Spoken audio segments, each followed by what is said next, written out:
Hi everybody, it's Mackenzie and here's Annabelle and we are back.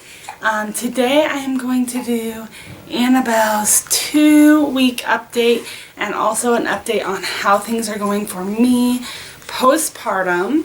I'm also going to do a story. You can look forward to that as well. But today, update on how me and this little squirt are doing. Annabelle was born on May 18th at 11:12 p.m. So she barely made the May 18th birthday. It was almost the 19th.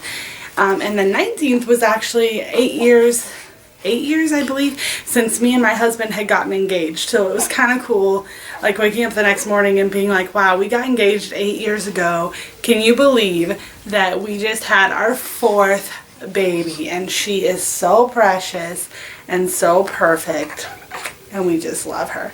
First 2 days after she was born, she was pretty fussy, wanted to eat nonstop. Immediately after she was born, she latched right away, which was awesome. And it seemed to be a pretty good latch. But then the first 2 days after that night, it seems like her latch was like really shallow. She just wanted to eat all the time, and she was really mad unless she was nursing. And so I was like, uh-oh, does she have some kind of tie or what? But then, and she was really gassy, and then my milk came in. So at 48 hours, my midwife and doula came, and she said that it's very common for babies to be pretty fussy when your milk is about to come in. And sure enough, my milk came in that night, overnight. My milk came in, she was pretty happy. She loves to eat. She has not been terribly fussy. Pretty much she just lets you know when she's hungry. And she does seem to be pretty gassy. She does seem to be pretty fussy when when she first finishes eating, like she doesn't really want to be done and she's kind of gassy, but it's nothing too bad. She just needs to be burped quickly, and then she's happy again. So she is nursing well. Like I said, we're exclusively breastfeeding, and she has been nursing about every 1 to 2 hours during the day and about every 3 to 4 hours at night, which is awesome. I feel like for a newborn baby, how she's doing at night is really great. She'll sleep about 3 or 4 hours straight, wake up, want to eat, get a diaper change, go right back to sleep. She's very easy. We are co-sleeping, so she's in bed with me. I'm sure that helps. So her nighttime, like nursing and sleeping, has been phenomenal, I think, for a newborn baby. I'm not complaining one bit. Of course, yes, I'm tired to wake up and nurse and change a baby every 3 hours or 4 hours. And it takes like 20 minutes or so to do both those things. But she lets me go right back to sleep. I'm not up for hours in the middle of the night or anything. And I will take it. All my kids are different. And I have had one that was very difficult at night and for several months of their newborn stage. So I am very impressed and pleased with how things are going with this little one. Did have a 2-week checkup with our midwife, asked about the baby and how her nursing was. She checked for ties, said there wasn't any, and her latch has been way better since my milk came in. So I think it was she was just mad that she wasn't getting much, and once she started getting enough, she was fine. They weighed her, and at 2 weeks the standard is that they should be back to their birth weight, and so she was 8 pounds 15 ounces at birth, and they weighed her and she was 9 pounds and 12 ounces. So not only was she back to her birth weight, but she had gained almost a whole pound over her birth weight, which was crazy. So she is definitely gaining weight and gaining it fast. I can already feel like she just feels really heavy to me. She's a chunky little girl now. She didn't seem chunky when she was born. She seemed pretty thin to me, but she was just as long as her brothers and about a half a pound smaller. So I think it was just proportionately she seems small, but she definitely has been gaining quick. and eating good, so that's a good thing. I'm totally happy with that. She has lost her umbilical cord now. It was kind of an ordeal actually. So when she was first born and they cut the cord, she was kicking. So we were all nervous because she was kicking and moving around, and it was hard to cut the cord for my husband because we didn't want to cut her, and she was very active. After that happened, I thought that the cord seemed long, like it seemed quite a bit long, and I asked if that was okay or if it should have been shorter, and my doula, student midwife, was like, yeah, it'll be fine. So I think it kind of wasn't really fine. I mean, it ended up fine, but just really long. And so after like a week or so, we thought she had a poopy diaper all the time, and she never did. And so we were like, really, does her gas stink that bad? Why is she so smelly? And come to find out, it was the cord. It smelled terrible.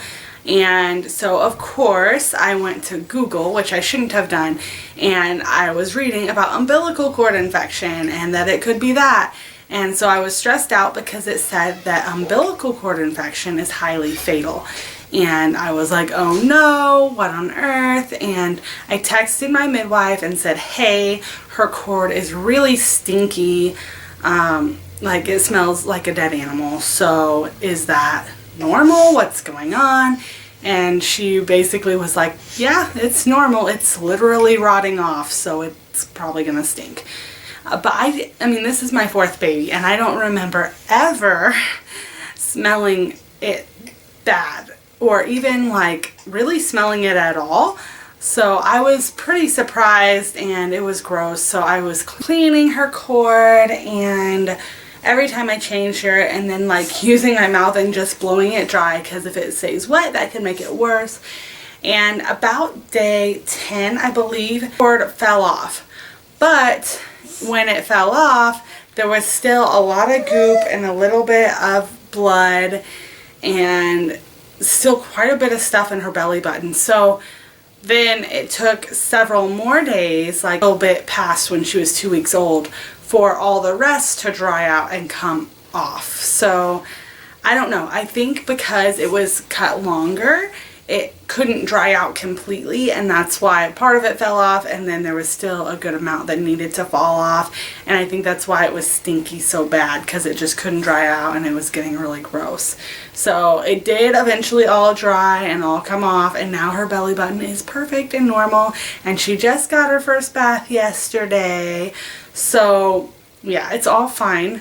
But it was a little bit concerning there for a while, and seriously the grossest, stinkiest thing I had ever smelled. It was so nasty. She loved her first bath, she loved the water, and she was just very happy with that until I took her out, and of course then she kind of got cold and wanted to be cozied back up. So she has been doing really great. We are so happy with her. All the kids have adjusted well. They all love her. We love her. So it's going really well with her. How am I doing postpartum? Well, I would say that I'm doing pretty good, but there's been, of course, a few things, like there always is, that are not fun to deal with. So right after I had her, my midwife said, okay, 72 hours bed rest, don't get out of bed, let them wait on you, don't do anything, basically, like get up to pee and that's it. But you really need to stay in bed with baby, skin to skin, as much as possible, and you don't need to try to do anything else. I tried my best to follow her directions, and I think I did pretty good. I had terrible, I mean terrible postpartum contractions afterwards. They woke me up in the middle of the night. I was like in tears and moaning, and I actually woke up other people in the house because it hurt so bad. It was just as bad as labor pains during transition that first night. It was not fun, and there was nothing I could do. There was nothing that made it comfortable. And when I would have the postpartum contractions, it wasn't just in my stomach, it went like down both of my legs almost to my knees, and then also in my lower back as well. So that was not fun. I was taking ibuprofen, 800 milligrams for the first several days. I normally only take it for like a day after birth, but I took it for several days because the postpartum contractions lasted for 3 days. They got progressively a little less painful, but still pretty painful. They would stop me in my tracks. I had cramping and I was hurting down my legs and in my back. So I think my birth was very fast, and I think that the just the stress and the rapid movement that my muscles and body had to do to get the baby out, I think it really did a number on my muscles. So even now my muscles are still kind of sore. I did go to the chiropractor at 5 days postpartum, and he adjusted me and the baby as well, said that my pelvis was out of whack again, and pretty much like the same types of issues that I had in pregnancy, but when I very first came in, that we got corrected, had now went back to kind of how they were since I had birth. So I did go to the chiropractor once. My midwife has recommended that I go again because I'm still having some pelvic tension. I'll get up and walk, and just right in that pelvic area, it feels really tense. It's not entirely painful, but it's just like tensed up, and it makes it very difficult to walk. I'm kind of like hunched over while I'm walking, which is funny because I didn't know that that made it hard for your legs to work, but it does. But it's not my legs that are sore, it's my pelvis. So those are just some things that have been kind of a struggle to deal with postpartum, but we're getting through them and they're better. And now at 2.5 weeks postpartum, I am feeling pretty good. Bleeding has been not too bad. Honestly, within days, like within day 3 or 4, I was just spotting. And since I've been more active, it's been days where it's been kind of like a light period, but most of the time it's just been spotting. And within the last couple of days, there's been days where I've went all day and not had a single spot. And then there's days where I'm spotting again. So I'm pretty sure that the bleeding is about to end pretty soon, but there's still like a tiny little bit of spotting here and there, and I don't know when it'll show up. So still wearing pads to be safe. But yeah, I think we are almost on the tail end of the postpartum bleeding, which is awesome. I ended my pregnancy 41 weeks pregnant, and I ended it at 195 pounds, which is honestly within the realm of what I've delivered all my children. I've ended at 195, 192, 203, and then 195 again. So pretty within the realm of what's normal for me. And at 2 weeks postpartum, I weighed myself and I was down to 175. So I've lost 20 pounds of that, which was pretty much just baby and, you know, placenta and water and all that kind of stuff. So I don't think I've lost like any fat or anything yet, really. And obviously I've gained a little because I am breastfeeding and pumping also. So I'm exclusively nursing my daughter, and I'm also pumping between 6 and 10 ounces extra a day that I am donating to a cousin of ours that also has a baby about the same age, and she struggles with her milk supply. So I am feeding 1.5 babies, and I get full really fast, like within an hour. I definitely have an oversupply, but I don't mind it. I've been taking advantage of that. I'd rather pump and have extra and be able to help someone than to have just barely enough or not enough. So we are using that to our advantage. But yeah, weight wise, I've lost, I think, what's normal, like about 20 pounds in 2 weeks just from birth and stuff. And hopefully as I'm able to get more active, I can lose the rest. They're just going really well. I feel like I'm recovering pretty well. Some of the things have just been harder, like the postpartum contractions. I think that's just kind of like, you have 4 kids, it's going to be a little harder on you than it has been in the past. But otherwise, things are really good. Little girl just ate, so she's a little happier now. And yeah, we're doing good. She got a happy girl, chunky little monkey, and we are so blessed and so thrilled to have her here. I'm so glad I'm not pregnant anymore. And yeah, it's been really good. So can we say bye-bye and thank you for watching? Oh, there was a little burp. Thanks for watching. We'll see you in our next update. Bye.